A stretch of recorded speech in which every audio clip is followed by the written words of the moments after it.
Hello friends, હું છું Hardik Patel. Icon engineering tuition ક્લાસીસની ચેનલમાં વિદ્યાર્થી મિત્રો આપનું સ્વાગત છે. ડિપ્લોમા સેમિસ્ટર 3 ઓટોમોબાઈલની અંદર જે સબ્જેક્ટ આવે છે વ્હીકલ બોડી એન્જિનિયરિંગ એટલે VBE. ઓકે, એના આજે આપણે દરેક યુનિટના most and very most IMP ક્વેશ્ચન્સની ચર્ચા કરવાના છે. આટલા ક્વેશ્ચન્સ તમે પરફેક્ટલી તૈયાર કરી લો છો તો GTU નું આખું પેપર આમાંથી આવવાનું છે. પાસ થવું છે, સારા માર્ક્સ લાવવા છે, તો આટલા જ ક્વેશ્ચન તમારે પરફેક્ટલી કરી લેવાના છે વિદ્યાર્થી મિત્રો. તો વિડીયોના એન્ડ સુધી જોડાતા રહેશો. ચેનલ ઉપર નવા હોય તો ચેનલને સબસ્ક્રાઇબ કરવાનું ભૂલશો નહીં. બેલ આઇકોન ઓન કરી દો જેથી નવા વિડીયો આવે તરત જ નોટિફિકેશન આવી જશે. બીજું ખાસ ઇમ્પોર્ટન્ટ વિદ્યાર્થી મિત્રો, સેમિસ્ટર 3 નું WhatsApp ગ્રુપ બનાવેલું છે. જો હજુ સુધી તમે એમાં જોઈન નથી થયા તો ફટાફટ જોઈન થઈ જશો. દરેક અપડેટ, દરેક આપણે ન્યૂઝ એની અંદર પ્રોવાઈડ કરતા હોઈએ છીએ. તો ફટાફટ WhatsApp ગ્રુપમાં જોઈન થઈ જશો. અને વિદ્યાર્થી મિત્રો, સેમિસ્ટર 3 ઓટોમોબાઈલની અંદર જેટલા 6 સબ્જેક્ટ આવે છે, આ 6 સબ્જેક્ટના materials, video lecture, most IMP with answer, super પોટી વિથ આન્સર, વિડિયો લેક્ચર, આ દરેક વસ્તુ આપણે પ્રોવાઈડ કરેલી છે. અને હજી સુધી તમે કોર્સ પરચેસ નથી કર્યો તો બાયોમાં લિંક મૂકેલી છે, ત્યાંથી કોર્સ પરચેસ કરી લેશો અને તૈયારી સ્ટાર્ટ કરી લેશો. ઓકે, હવે વાત કરીએ આપણે કે ઓટોમોબાઈલની અંદર જે વ્હીકલ બોડી એન્જિનિયરિંગ છે તો એમાં પાસ થવું છે, સારા માર્ક્સ લાવવા છે, 9.5 SPI નો ટાર્ગેટ છે. તો આપણે કયા કયા ક્વેશ્ચન્સ રેડી કરવા જોઈએ તો વન બાય વન અહીંયા ક્વેશ્ચન્સની ચર્ચા કરીએ. ફર્સ્ટ છે ઓટોમોબાઈલ ડિઝાઇનની વ્યાખ્યા આપો. એના પછી છે ઓટોમોબાઈલ ડિઝાઇનના મુખ્ય હેતુઓ શું છે, કયા કયા એના હેતુઓ છે, main observation of automobile design. પછી ચેસિસની વ્યાખ્યા આપવાની છે કે ચેસિસ શું છે. પછી ચેસિસ ફ્રેમના કાર્યો જણાવવાના છે કે એની જે ફ્રેમ હોય છે એના વર્ક શું છે. એ ક્વેશ્ચન્સ તમારો મોસ્ટ આઈએમપી છે. એના પછી વ્હીલ બેઝ એન્ડ ટ્રેક વિથની વ્યાખ્યા આપવાની છે, ડેફિનેશન. પછી સેન્ટર ઓફ ગ્રેવિટીની વ્યાખ્યા આપવાની છે, સીજીની વ્યાખ્યા આપવાની છે. પછી ફ્રન્ટ ઓવરહેંગ અને રિયર ઓવરહેંગની વ્યાખ્યા આપવાની છે. સસ્પેન્શન સિસ્ટમનું કાર્ય શું છે એ સમજાવવાનું છે. એના પછી બ્રેકિંગ કાર્યક્ષમતાની વ્યાખ્યા આપવાની છે. પાવર વેટ રેશિયોનું વ્યાખ્યાયિત કરવાનું છે અને રોલિંગ રેઝિસ્ટન્સની વ્યાખ્યા આપવાની છે. તો આ બધી જ વસ્તુ તમારે સમજાવવાની છે.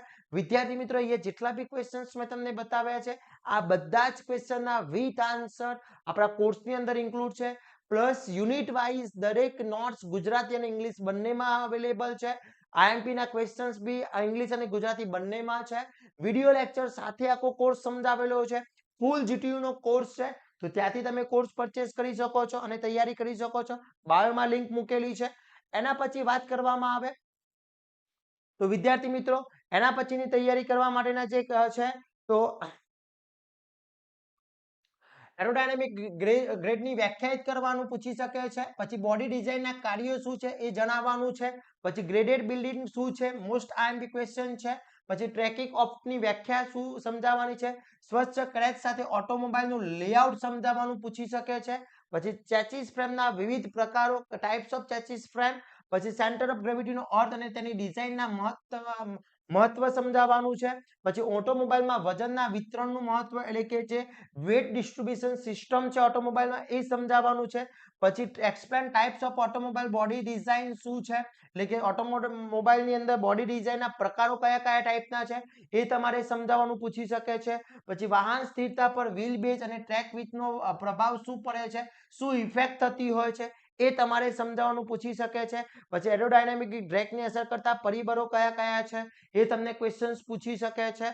તો બધા જ ક્વેશ્ચન મોસ્ટ આઈએમપી ક્વેશ્ચન્સ છે. એના પછી ચાલતા વાહન પર અસર કરતા પ્રતિરોધકના પ્રકાર એટલે કે જે રેઝિસ્ટન્સ ઉત્પન્ન થતો હોય છે જ્યારે વાહન વ્હીકલ જતું હોય છે ત્યારે કયા કયા એના ઉપર રેઝિસ્ટન્સ ઇફેક્ટ કરતા હોય છે એ તમારે સમજાવવાનું છે. પછી સ્વચ્છ આકૃતિ સાથે ટ્રેકિંગ ઓફની સમજ આપવાની છે. પછી ગ્રેડેડ બિલ્ડ અને તેને અસર કરતા પરિબળો એને કયા કયા ઇફેક્ટિંગ કરે છે એ તમારું ક્વેશ્ચન્સ પૂછી શકે છે.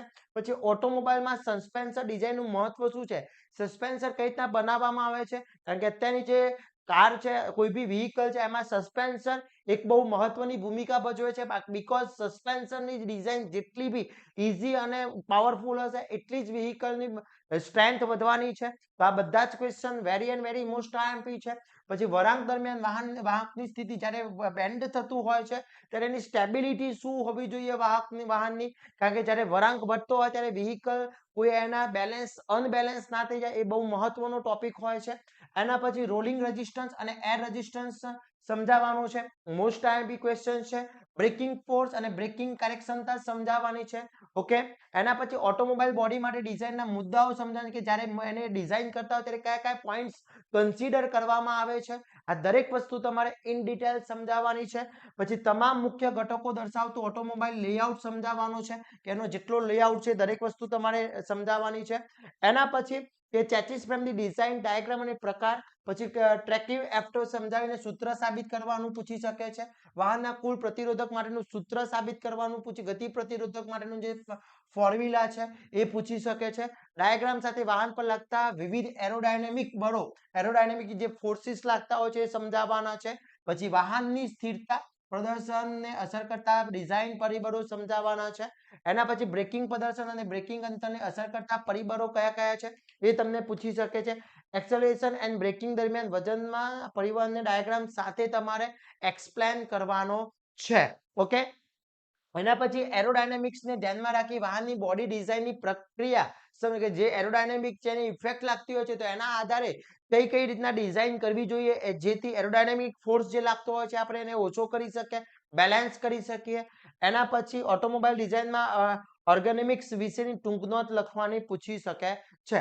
તો આટલા ક્વેશ્ચન્સ તમે પરફેક્ટલી રેડી કરી લો છો વ્હીકલ બોડી એન્જિનિયરિંગ માટે. તો વિદ્યાર્થી મિત્રો બેસ્ટમાં બેસ્ટ સ્કોર કરી શકો છો, ઇઝી પાસ થઈ શકો છો. અને આ બધા જ ક્વેશ્ચનના વિથ આન્સર આપણા કોર્સની અંદર ગુજરાતી મીડિયમ અને ઇંગ્લિશ મીડિયમ બંનેમાં મૂકેલા છે, વિથ વિડીયો લેક્ચર સાથે છે. તો ફટાફટ વિદ્યાર્થી મિત્રો બાયોમાં જઈ કોર્સ પરચેસ કરી શકો છો અથવા એપ્લિકેશન આઈફોન હોય કે એન્ડ્રોઈડ યુઝ કરતા હોય, આઇકોન એન્જિનિયરિંગ ટ્યુટોરિયલ્સ નામની એપ્લિકેશન એન્ડ્રોઈડ માટે છે અને મા એપેક્સ નામની એપ્લિકેશન આઈફોન માટે છે, જેની લિંકો બાયોમાં મૂકેલી છે. ત્યાંથી કોર્સ પરચેસ કરી શકો છો.